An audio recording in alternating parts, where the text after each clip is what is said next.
BJP रे मिसिले अमर शतपथी।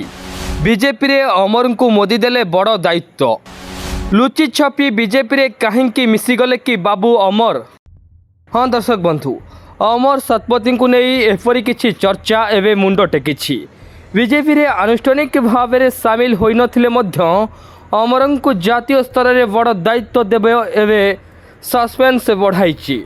तेरे किछि दिन तले बड़चणार पूर्वतन विधायक अमर शतपथी बीजेडी विरोध में संगीन अभियोग आनिबा सह दल सहित तांकर किछि भी संपर्क नथिबा एवं से सबु संपर्क छीन करथिबा निजे कहिथिले।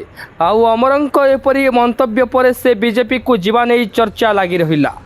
तेबे ए जाए अमर बीजेपी रे विधिवत भाव में सामिल होई नाहंती। केंद्र संस्कृति मंत्रालय पक्षरु उच्चस्तरीय कमिटी गठन होईछि। एही कमिटी गृहमंत्री अमित शाह, केंद्र मंत्री धर्मेंद्र प्रधान, अश्विनी वैष्णव, मुख्यमंत्री मोहन चरण माझी सामिल अछंती।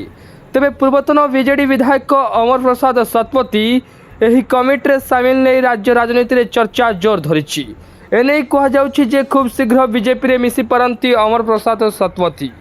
एही प्रश्न वर्तमान समस्तक मनरे उंकी मारुछि।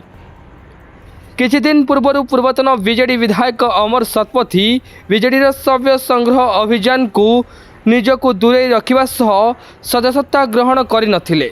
बीजेडी सह संपर्क काटिथिबा प्रेसमिट करी स्पष्ट सूचना देइथिले। एहा सह बीजेपी समेत अनेक दल तांको सह जोगाजोग रे अछंती बोली कहिथिले। तेबे डॉक्टर हरेकृष्ण महताबंक 125तम जन्म जयंती पालन अवसर में केंद्र सरकार उच्चस्तरीय कमिटी पूर्वतन बीजेडी विधायक अमर प्रसाद शतपथी नाम सामिल होगा पर से खूब शीघ्र बीजेपी रे सामिल हो पारंती बोली राज्य राजनीति में चर्चा जोर धरिछि। अन्यपटे बीजेडी बड़चणार दलीय नेतृत्व परिवर्तन कर साराणी।